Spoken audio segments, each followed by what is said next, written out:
파면 앞둔 대통령과 내란 공범 국민의힘 미래는. 조수진 변호사. 7일 윤석열 대통령에 대한 국회 탄핵 소추안이 부결되었다.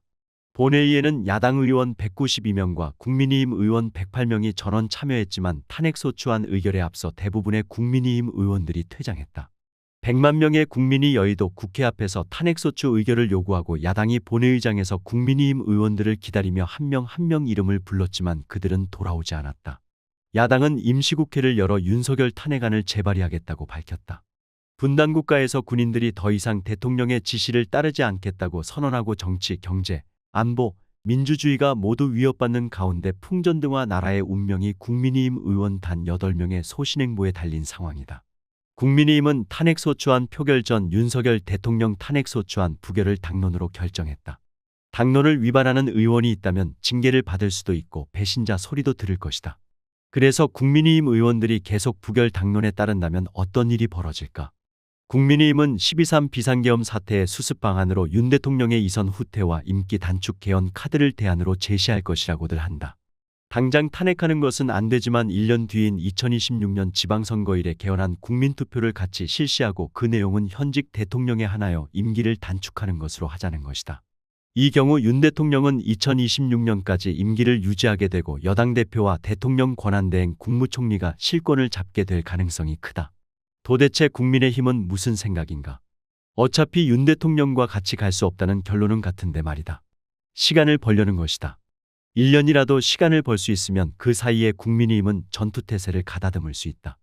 개헌은 개헌안을 대통령 또는 국회의원 제적과 반수가 발의하고 대통령이 20일 이상 공고한 뒤에 60일 안에 국회 의결, 30일 이내 국민투표에 붙여 대통령 공포로 확정된다.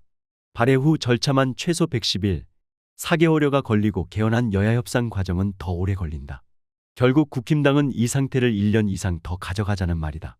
개헌안 발의는 대통령 단독으로도 할 수 있지만 국회 의결이 필수인데 제적의원 3분의 2 이상의 찬성 조건이라 108석 국힘이 192석 야당을 설득해 전국 주도권을 가져가는 모양새를 취할 수도 있어 일석이조일 것이다.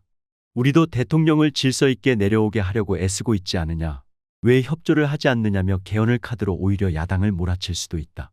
탄핵이 국익에 무슨 도움이 되느냐며 알 수 없는 소리를 하는 국힘 인사들의 말도 맥을 같이 한다. 국힘의 시간이 필요한 이유는 뭘까? 과거 박근혜 대통령 탄핵소추안도 12월에 통과되었었다. 그 뒤 3개월의 헌재 심리를 거쳐 3월 10일 탄핵이 결정되자 바로 5월 9일 치러진 대선에서 민주당 문재인 대통령이 당선되었다. 지금 이대로 대선 시계가 가동되면 국힘은 필패다. 그보다는 개헌안을 가지고 협상하면서 1년쯤 시간을 벌면 그 사이 국힘의 대선 경선 후보들은 지지율을 높이고 당 지지자들도 충격에서 벗어나 집결하고 좀 해볼 만할 것이라고 생각하는 것 같다. 지푸라기라도 잡는다는 것이 이런 것이겠다. 그러나 그 지푸라기는 썩은 동아줄일 가능성이 크다. 우선 2차, 3차 탄핵소추안 상정이 진행될 것이다. 국회법 제92조에 따라 부결된 안건은 같은 회기 중에 다시 발의하지 못하지만 야당은 별도 임시회를 열어서 다시 탄핵안을 올린다는 방침이다. 탄핵 사유를 추가하지 않으면 일사부재의 원칙에 어긋난다는 주장도 있지만 이번에 야육당이 탄핵소추안에 기재한 탄핵 사유는 위헌위법한 비상계엄 발령안이었다. 윤석열 대통령에 대한 탄핵 사유는 내란죄 혐의뿐 아니라 그동안 트라우마가 왔던 순직 최상병 수사 방해죄, 총선 개입죄, 명태균에 대한 부정수뢰죄가 줄줄이 있다. 게다가 윤석열 대통령은 내란죄의 현행범인이다. 정상국가라면 윤석열 대통령은 곧 체포되어야 한다. 탄핵 절차와 별개로 심각한 강제수사의 위기에 직면해 있다. 내란죄의 형량은 최소 무기징역이다. 박근혜 대통령은 2016년 11월 17일 이미 특검법이 통과되고 피의자 신분이었지만 헌재의 탄핵 결정으로 파면되어 대통령 측에서 내려온 뒤인 2017년 3월 31일에야 구속되었다. 그 이유는 당시 박 대통령의 죄명이 뇌물수수와 직권남용, 공직선거법 위반이었기 때문이다. 이번에는 다르다. 대통령은 내란죄를 범한 경우에 재직 중이라도 형사상 소추를 받는다. 소추란 기소를 의미하는데 이때 소추에는 기소를 위한 수사도 포함된다는 것이 다수설이다. 국가수사본부가 비상계엄 고발 사건의 전담 수사팀 120명을 구성했고 검찰도 8년 만에 특별수사본부를 설치했다. 대통령이 직무정지될 가능성은 탄핵 말고 다른 트랙도 있다는 소리다. 무엇보다 국민의 거대한 분노에 직면할 것이다. 국회의원은 일반 직장인이 아니다. 국민의 세비를 받으며 4년간 국민 대표를 맡은 공무원이다. 국회의원은 국민 대신 행동하지만 자유위임 원칙에 적용을 받는다. 소속 정당의 명령도 특정 유권자의 명령도 아닌 국가이익을 우선하여 양심에 따라 직무를 하라는 원칙이다.